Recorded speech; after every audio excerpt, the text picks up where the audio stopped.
नमस्कार दोस्तों। आज मैं आपको पंचनद अखंड शहीदी जोत के उत्तराखंड में पहुंचने के बारे में बताऊंगा। 2010 का वर्ष जहां पंचनद स्मारक बनाने के लिए सरकार से भूमि लेने के प्रयासों का वर्ष था, वहीं संत समाज में भी काफी बदलाव आए। जैसे 8 मार्च को 2010 में स्वामी धर्मदेव को नए उदासीन अखाड़े ने महामंडेश्वर की उपाधि दी। यह आयोजन हरिद्वार के महाकुंभ में किया गया। इसके बाद 25 मार्च को महामंडेश्वर हंसदास जी को 3 अखाड़ों ने नए उदासीन अखाड़े के साथ मिलकर जगत गुरु की उपाधि दी। अब उनका नाम महामंडेश्वर स्वामी हंसदास जी से बदलकर जगत गुरु रामानंदाचार्य हंसदेवाचार्य जी बन गए। अब उनके जगत गुरु बन जाने के उपरांत उनका वर्चस्व और बढ़ गया। उन्होंने अपने किए गए प्रॉमिस के अनुसार कि मैं 2010 का सर्वपितृ श्रद्धांजलि सभा का आयोजन हरिद्वार में करूंगा। अब इस आयोजन हेतु उन्होंने नए पद की गणना अनुसार 6 पृष्ठ का एक बहुत ही आकर्षक सर्वपितृ श्रद्धांजलि सभा के लिए भव्य निमंत्रण पत्र छपवाया। हरियाणा में हुई अखंड शहीदी जोत की रथ यात्रा के सफल आयोजन से स्वामी धर्मदेव की लोकप्रियता हरियाणा में बढ़ गई थी। इससे प्रभावित होकर अब जगत गुरु जी ने सोचा, क्यों ना ये अखंड शहीदी जोत की रथ यात्रा उत्तराखंड में भी की जाए। उन्होंने यह प्रस्ताव रखा कि 3 अक्टूबर के सर्वपितृ श्रद्धांजलि सभा के आयोजन से पहले अखंड शहीदी जोत की रथ यात्रा उत्तराखंड में भी की जाए, ताकि अधिक से अधिक पंजाबी समाज तक सर्वपितृ श्रद्धांजलि सभा के आयोजन का संदेश पहुंच सके। उनके आदेशानुसार 16 अगस्त को आश्रम हरि मंदिर पटौदी से यह यात्रा शुरू हुई और गुड़गांव से होती हुई दिल्ली, यूपी के नोएडा, गाजियाबाद, मेरठ, मोदी नगर, मुजफ्फरनगर से होकर उत्तराखंड में प्रवेश कर गई। वहां से बिजनौर, धामपुर, काशीपुर, बाजपुर, गदरपुर, रुद्रपुर, किच्छा, सितारगंज, खटीमा, नानकमत्ता, हल्द्वानी, रामनगर, प्रतापनगर, नजीबाबाद, कोटद्वार, रुड़की, सहारनपुर, देहरादून और ऋषिकेश से होते हुए हरिद्वार पहुंचे। हर जगह इस रथ यात्रा का, इस अखंड शहीदी जोत का भव्य स्वागत किया गया।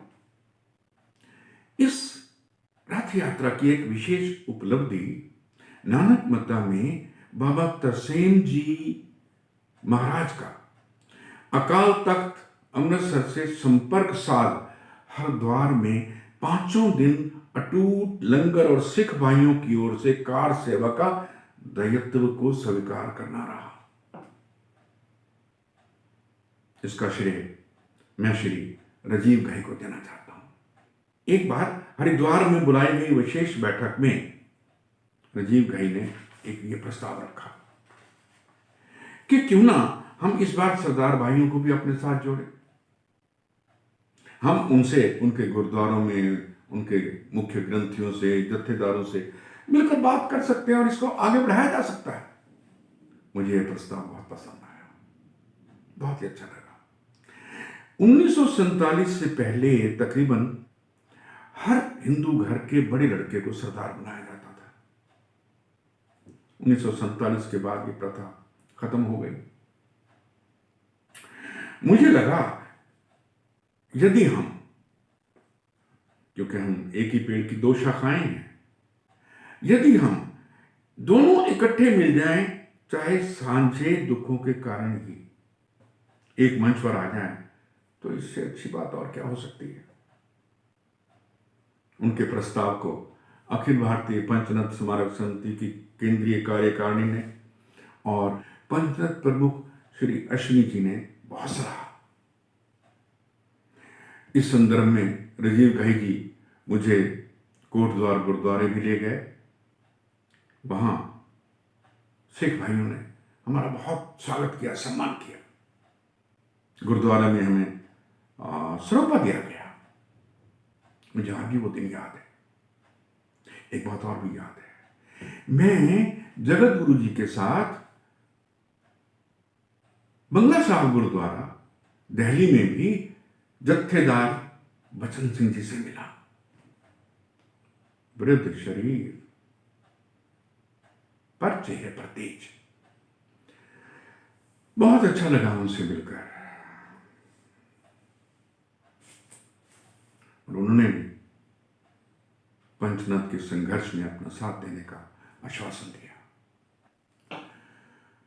अमर शहीद ज्योति रथ यात्रा का उद्देश्य उस समय सार्थक होता और दिखाई पड़ा जब उत्तराखंड के सिख जनों ने न केवल पंचनद के संघर्ष में साथ देने का वायदा किया, बल्कि रथ यात्रा के स्वागत में जगह जगह अटूट लंगर और जलपान की व्यवस्था भी की।